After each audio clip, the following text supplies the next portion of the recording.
ஒரு பயணம், அந்த பயணம் இன்னும் ஸ்டார்ட்டே ஆகலை. பட் மீடியா முழுவதுமாக அதை பேசிகிட்டு இருக்காங்க. தலைவர்கள், அதுவும் எதிர்கட்சி தலைவர்கள், ஆளும் கட்சி தலைவர்கள், மிகப்பெரிய அளவில் ஆளுமை நிறைந்த தலைவர்கள் எல்லாருமே அந்த பயணத்தை பற்றி பேசுகிறாங்க. அப்படின்னா அந்த பயணம் எவ்வளோ பெரிய தாக்கத்தை ஏற்படுத்த போகிறது அப்படிங்கிறத விட அந்த பயணம் எப்படி மக்கள் மத்தியில் வந்தடைய போகிறது அப்படிங்கிறது தான் இங்கே பெரிய பேசு பொருளாக இருக்குது. தமிழக வெற்றி கழகம் விஜய் அவர்களுடைய பயணம் மக்களை சந்திக்க போகிறது நாளையிலிருந்து 10:35 திருச்சியிலிருந்து ஸ்டார்ட் பண்ணுறாரு அப்படிங்கிறதும், அதுக்கு எதிராக சீமானவர்களாக இருக்கட்டும், உதயநிதி அவர்களாக இருக்கட்டும், இல்லாட்டி ஏகப்பட்ட தலைவர்கள் என்னென்ன பேசியிருக்காங்க அப்படிங்கிறதையும் இந்த ஒரு பதிவில் பார்க்க போகிறோம். இது ஆழமான அரசியல் சதுரங்கம்.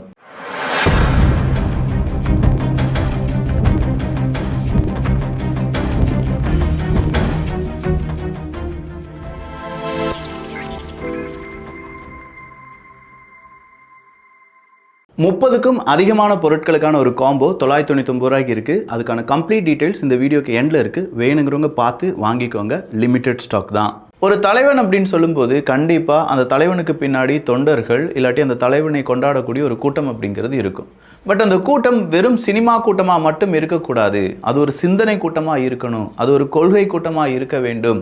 அது மிகப்பெரிய அளவில் மாற்றத்தை உருவாக்க வேண்டும் அப்படின்னு சொல்லக்கூடிய அந்த ஒரு ஸ்டாண்டில் நிற்கிறாரு சீமானவர்கள். சீமானவர்களை பொறுத்த வரைக்கும் ரொம்ப கஷ்டப்பட்டு திரள் நிதி வாங்கி திமுக அதை பிச்சை எடுத்தோம் அப்படின்னு சொல்லுவாங்க. அப்படி பிச்சைலாம் எடுத்து நாங்கள் ஒரு 4 லட்சம் ஓட்டுகள் வாங்கி 1.1% 8% வரை இப்போது ஓட்டுகள் உயர்ந்து இந்த திராவிட அரசியலில் தமிழ் தேசிய அரசியல் அப்படிங்கிற ஒரு பாலத்தை கட்டி வரும்போது திடீர்னு ஒருத்தன் அப்படியே கொண்டு முன்னாடி போட்டிங்கன்னா எங்களுக்கு கோபம் வருமா வராதா? முதல்ல அண்ணன் கமலஹாசன் அவர்கள் வந்தார், இப்போ விஜய் அவர்கள் வராரு. இங்கே என்ன சினிமா கூட்டம்?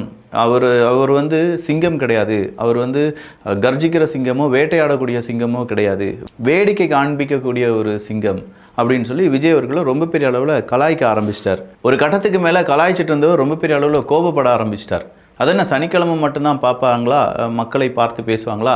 சனிக்கிழமை பேசினா அடுத்ததாக சனிக்கிழமை மீதம் இருக்கும் நாட்கள் எல்லாருமே அவங்க ப்ராக்டிஸ் எடுத்து வசனத்தை படித்துட்டு வந்து பேசுவார். அதுவும் குறிப்பாக தெற்கில் விஜய் வடக்கில் விஜய் அப்படின்னு சொன்னும்போது ஆண்டிப்பேட்டிலையோ உசிலம்பேட்டிலையோ கல்லர்கள் அதிகமாக இருக்காங்கன்னு சொன்னோன்னே அது வந்து வீரியமிக்க ஒரு விஜய் அப்படின்னு சொன்னார். இதெல்லாம் ஆக்டிங், இதெல்லாம் ஒத்து வராது அப்படி இப்படின்னு சொல்லி விஜய் அவர்களை போட்டு பந்தாடி எடுத்துட்டார் சீமானவர்கள். இப்போ சீமானவர்களுடைய கோபம் என்ன அப்படிங்கிறது இங்கே நல்லாவே தெரியுது. அது என்னென்னா, இவ்வளோ நாள் நான் கட்டமைத்து கொண்டு இருந்தேன், அந்த கட்டமைப்பை கொஞ்சம் கொஞ்சமாக வீக் பண்ண போகிறாரு விஜய் அவர்கள் அப்படிங்கிறத அவர் ரொம்ப பிலீவ் பண்ணுறார். உண்மையிலே இது நடக்குமா? சீமானவர்களை ஃபாலோ பண்ணக்கூடிய தம்பிகள் விஜய் அவர்களை ஃபாலோ பண்ணுவாங்களா, இல்லை விஜய் அவர்கள் பின்னாடி போயிடுவாங்களா அப்படிங்கிற ஒரு கேள்வி உதயமாகிறது. சீமானவர்களை அதிகமாக யார் ஃபாலோ பண்ணிகிட்ருக்காங்க?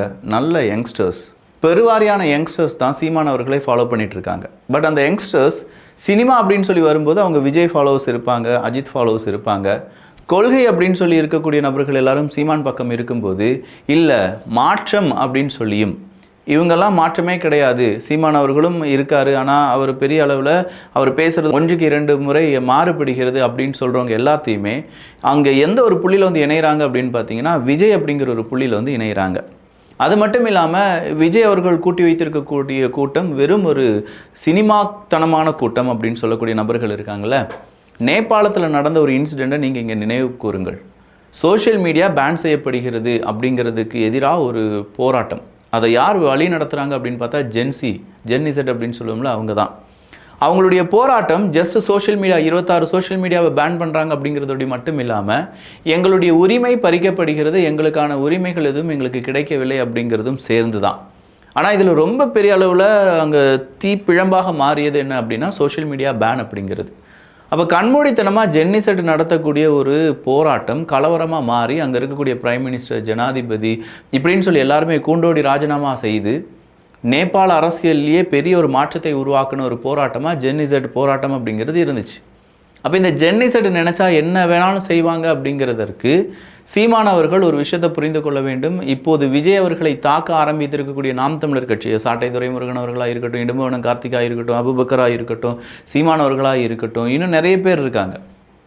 இவங்க எல்லாருமே விஜய் அப்படிங்கிறவரை ஏன் அடிக்கணும் அப்படின்னு சொன்னால் அதற்கு அவங்கக்கிட்ட ஒரு காரணம் இருக்குது. இவ்வளோ நாள் நாங்கள் கஷ்டப்பட்டோம், திடீர்னு அவங்க வந்து அந்த லைம் லைட்டெல்லாம் எடுத்துகிட்டு போயிடுறாங்க. அவங்களுடைய ஃபோட்டோஸ், அவங்க கொடுக்கக்கூடிய ஆர்டிக்கல், அவங்க கொடுக்கக்கூடிய ஹெட்லைன்ஸ், அவங்க கொடுக்கறது தான் எல்லாமே தலைப்புச் செய்தியாக மாறுது. அப்போ நாங்கள் எதுக்கு இங்கே இருந்துக்கிட்டு அப்படின்னு சொல்லக்கூடிய நபர்களும், தமிழ் தேசிய அரசியலை குழப்பி விடுவதற்காகத்தான் இங்கே விஜய் அவர்கள் களமிறக்கப்பட்டிருக்கிறார் அப்படிங்கிற ஒரு குற்றச்சாட்டையும் அவங்க வைக்கிறாங்க. ஸோ இந்த குற்றச்சாட்டில் ரொம்ப பெரிய ஒரு விஷயம் என்ன தெரியுமா? விஜய் அவர்கள் எந்த இடத்துல சிக்காமல் தவிர்த்து விட்டார் தெரியுமா? பிஜேபியினுடைய பி டீம் விஜய் அப்படின்னு சொல்கிறத இப்போ யாராலையுமே சொல்ல முடியல. குறிப்பாக திமுகவால் சொல்ல முடியலை. திமுக எப்படி மக்களிடையே ஓட்டுக்களை வாங்குவாங்க அப்படின்னா, என்னை நம்பலைன்னா பாஜக உள்ளே வந்துடும் பார்த்துக்கோ, அவனை நம்பு அப்படின்னு சொல்ல மாட்டாங்க, அவனை நம்பாத அப்படின்னு சொல்ல மாட்டாங்க, நான் செய்கிறதான் சரின்னு சொல்ல மாட்டாங்க, அவன் செய்கிறதான் தப்பு அப்படின்னு சொல்ல மாட்டாங்க. அவங்க சொல்லக்கூடிய ஒரே ஒரு விஷயம், எனக்கு நீ ஓட்டு போடலைன்னா பாஜக உள்ளே வந்துடும், பிஜேபி உள்ளே வந்துடும் அப்படிங்கிற இந்த உருட்டை மட்டுமே வச்சுக்கிட்டு மக்களை அப்படியே மடைமாற்றம் செய்து அந்த பிஜேபிக்கு எதிராக இருக்கக்கூடிய ஒட்டுமொத்தமான குரலையும் ஒன்றிணைத்து ஓட்டுகளாக மாற்றிக்கிட்டே இருப்பாங்க. அப்படின்னா இவ்வளோ நாள் பாஜகவிடமிருந்து தப்பிப்பதற்கு ஒரே ஒரு வழி திமுக தான் அப்படின்னு நினச்சிட்டு இருந்தவங்க, பாசிசமும் பாயாசமும் திமுகவும் பிஜேபியும் அப்படின்னு சொல்கிற ஒரு குரலை உயர்த்தி இரண்டுமே ஒன்று தான், அதற்கு மாற்று நான் தான் அப்படின்னு சொல்லி விஜய் அவர்கள் வந்ததுனால இந்த பாஜகவை பாவலா காண்பித்து மடைமாற்றம் செய்யக்கூடிய ஓட்டுக்கள் வேலைகள் விஜய் அவர்களிடம் நடக்கவில்லை. இது திராவிட கட்சிக்கு ஏற்பட்ட மிகப்பெரிய நெருக்கடி அப்படின்னு சொல்லலாம். இந்த நெருக்கடி ஒரு புறம் இருக்க, எனக்கு தமிழ் தேசியமும் திராவிடமும் இரண்டு கண்கள் அப்படின்னு சொன்னனால சீமான் அவர்களுக்கும் அது நெருக்கடியாக மாறிடுச்சு. அப்போ என்டையராக இருக்கக்கூடிய அந்த எக்கோசிஸ்டத்தில் நம்ம எடுத்து பார்த்தோம்னா யங்ஸ்டர்ஸ் நிறைய பேர் இருக்காங்க. இன்னைக்கு பனையூர்லேருந்து அந்த வாகனம் கிளம்பி வருகிறது, அந்த கிளம்பி வரக்கூடிய அந்த பேருந்து, அந்த மகிழுந்துக்கு முன்னாடி நிறைய பேர் உட்காந்து பட்டாசு வெடிக்கிறாங்க, திருஷ்டி ஆரத்தி எடுக்கிறாங்க, எங்கள் தலைவர் இதில் தான் பிரச்சாரம் பண்ண போகிறார் அப்படின்னு சொல்கிறாங்க. அப்போ இந்த கூட்டத்தை பார்க்கும்போது நமக்கு என்ன தோணுதுன்னா, இது அரசியலையும் தாண்டி, சினிமா மோகத்தால் வந்த கூட்டமும் அரசியலையும் தாண்டி ஒரு மனிதன் மீதான ஈர்ப்பின் வந்த ஒரு கூட்டமும் அப்படின்னு சொல்லலாம். அப்போ இந்த ஈர்ப்பில் வந்த கூட்டம் இப்போ யார் ரொம்ப பெரிய அளவில் பேசுகிறாங்க அப்படின்னு கேட்டால், சீமான் அவர்களை மிகப்பெரிய அளவில் எல்லாருமே விமர்சனம் பண்ண ஆரம்பிக்கிறாங்க. இவ்வளோ நாள் சீமான் அவர்களை விமர்சனம் பண்ணது திமுகவாக இருந்தது என்றால், இப்போது தாவேகாவினுடைய அடிப்படை உறுப்பினர்கள் எல்லாரும் பேச ஆரம்பிக்கிறாங்க, திட்ட ஆரம்பிக்கிறாங்க. பட் இது சீமான் அவர்களுக்கு நல்லதான்னு கேட்டால் இல்லை, இது நல்லது கிடையாது. இப்போ சீமான் அவர்களை திட்டக்கூடிய தமிழக வெற்றி கழகத்தை சார்ந்தவர்களுக்கு அரசியல் உதயம் ஞானம் அப்படிங்கிறது இருக்குமான்னு கேட்டால் ரொம்ப கொஞ்சம் தான் இருக்கும். நிறைய அவங்களுக்கு பாசம் தான் இருக்கும், விஜய் மீதான பாசம், விஜய் மீதான அந்த ஈர்ப்பு. இது சீமான் அவர்களுக்கே நல்லா தெரியும். இங்கே இருக்கக்கூடிய கலைக்கு முக்கியத்துவம் கொடுக்குற மாதிரி வேறு எதுக்குமே நம்ம ஆட்கள் முக்கியத்துவம் கொடுக்க மாட்டாங்க. அதுவும் கலை அப்படின்னு சொல்லும்போதே அது சினிமாவுக்கு கொடுக்கக்கூடிய முக்கியத்துவத்தை வேறு எந்த கலைக்கும் அவங்க கொடுக்க மாட்டாங்க. அது ஆர்ட்டாக இருக்கட்டும், மியூசிக்காக இருக்கட்டும், இல்லை வேறு ஏதாவது சிலை வடித்தலாக இருக்கட்டும், இந்த மாதிரி கலைக்கு எல்லாமே விட சினிமா அப்படிங்கிற கலைக்கு நம்ம ஆட்கள் முக்கியத்துவம் கொடுப்பதும், அங்கே வரக்கூடிய நபர்கள் நமக்காக நல்லது செய்வாங்க அப்படிங்கிற அந்த நம்பிக்கையை உருவாக்கி வைத்திருந்த அந்த கூட்டம் அப்படிங்கிறது தான் இப்போது விஜய் அவர்கள் வர்சஸ் சீமான் அப்படிங்கிற மாதிரி மாறி நிற்கிறது.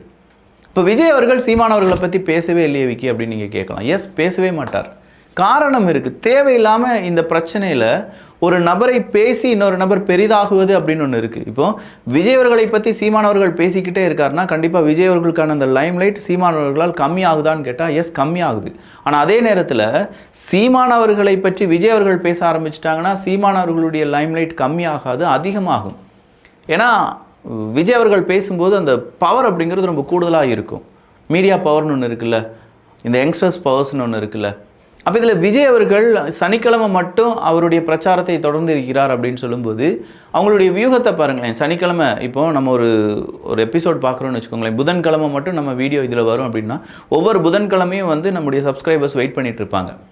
அதே மாதிரி ஒவ்வொரு சனிக்கிழமையும் விஜய் அவர்கள் என்ன பேச போகிறார் அப்படிங்கிறதுக்கான வெயிட்டிங், அதுக்கு பிறகு அது நடக்கக்கூடிய டிஸ்கஷன், எதிர்கட்சிகள் ஆளும் கட்சியாக மாறக்கூடிய நபர்கள் இப்படின்னு சொல்கிற எல்லாருமே விஜய் அவர்கள் என்ன பேசினாங்க, விஜய் அவர்களை எப்படி அடிக்கலாம், விஜய் அவர்களை எப்படி ட்ரோல் பண்ணலாம், விஜய் அவர்கள் பேசின பேச்சு மக்கள் மத்தியில் எவ்வளோ பெரிய தாக்கத்தை ஏற்படுத்துகிறது, இது எல்லாத்தையுமே படித்து ஒரு வாரம் முழுவதும் அதை பற்றி அவங்க டிஸ்கஸ் பண்ண பிறகு மறுபடியும் அடுத்த வாரம் விஜய் அவர்கள் இப்படின்னு ஒரு சைக்கிளை தொடர்ச்சியாகவே அவர் முன்னாடி வைத்துக்கொள்ள போகிறார் அப்படிங்கிற மாதிரியான தகவல் வெளியாகுது.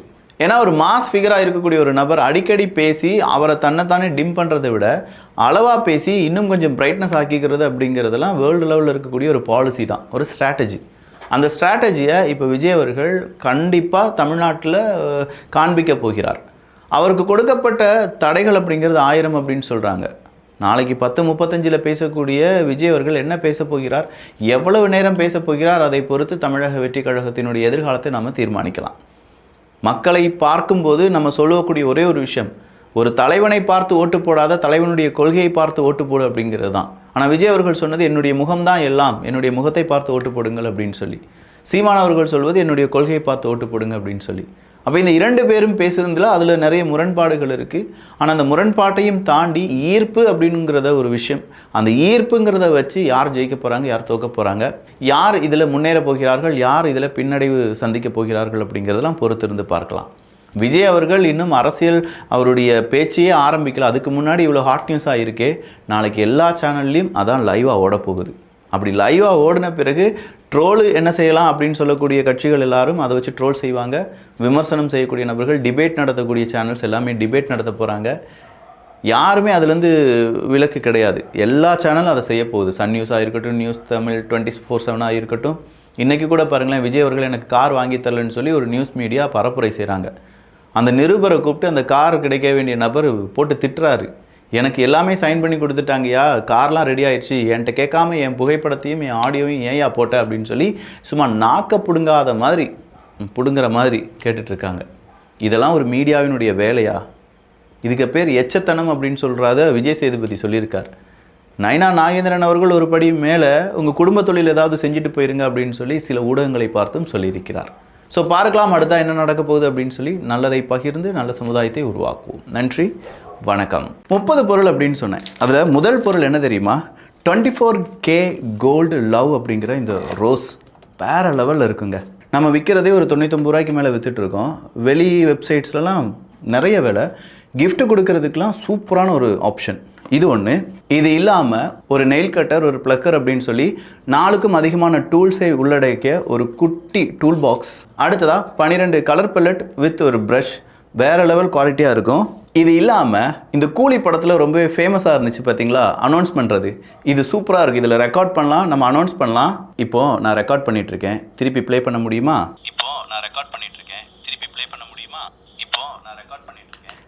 இந்த இடியாப்போ அப்படிலாம் சொல்லுவாங்கள்ல, அந்த மாதிரி குட்டி குழந்தைகள் விளையாடுறதுக்கான, இல்லை நம்ம ரெக்கார்ட் பண்ணி திருப்பி அந்த வாய்ஸை கேட்குறதுக்கான சூப்பரான ஒரு டூல் இது உங்களுக்கு கிடைக்கும். இது இல்லாமல் 3-in-1 ஒரு இரேசர், ஒரு ஷார்ப்னர், அது கூடவே ஒரு டஸ்டர் அப்படின்னு சொல்லக்கூடிய ஒரு வாட்ச் இரேசர் செட் ஒன்று.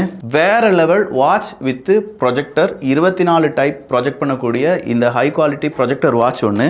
அழகான ஒரு குட்டி பவுச், 2 பென்சில், ஒரு இரேசர், ஒரு ஷார்ப்னர் இருக்கக்கூடிய ஒரு mini stationery kit, 10-in-1 pen, 10 refill ஒரே பேனாவில் இருக்கிற மாதிரி 10-in-1 அந்த ஒரு பேனா ஒன்று கிடைக்கும். குழந்தைகளுடைய இமேஜினேஷனாக இருக்கட்டும், அவங்களுடைய அறிவுத்திறன், அவங்களுடைய ஹேண்ட் ஐ கோஆர்டினேஷன் இதெல்லாம் வளர்க்கறதுக்கான குட்டி உட்டால செய்யப்பட்ட ரோபோ.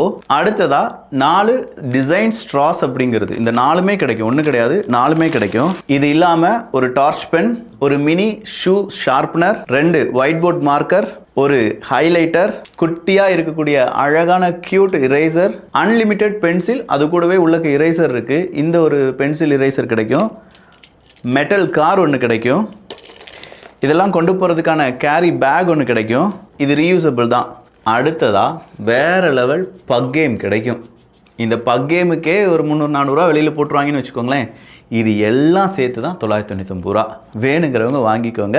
மறுபடியும் சொல்கிறேன், லிமிட்டெட் ஸ்டாக் தான் இருக்குது. அது இல்லாமல் நாளைக்கு சாஃப்ட் டாய்ஸ் கிலோ கணக்கில் கொடுக்க போகிறோம். அந்த ஆஃபருக்காக வெயிட் பண்ணிக்கோங்க.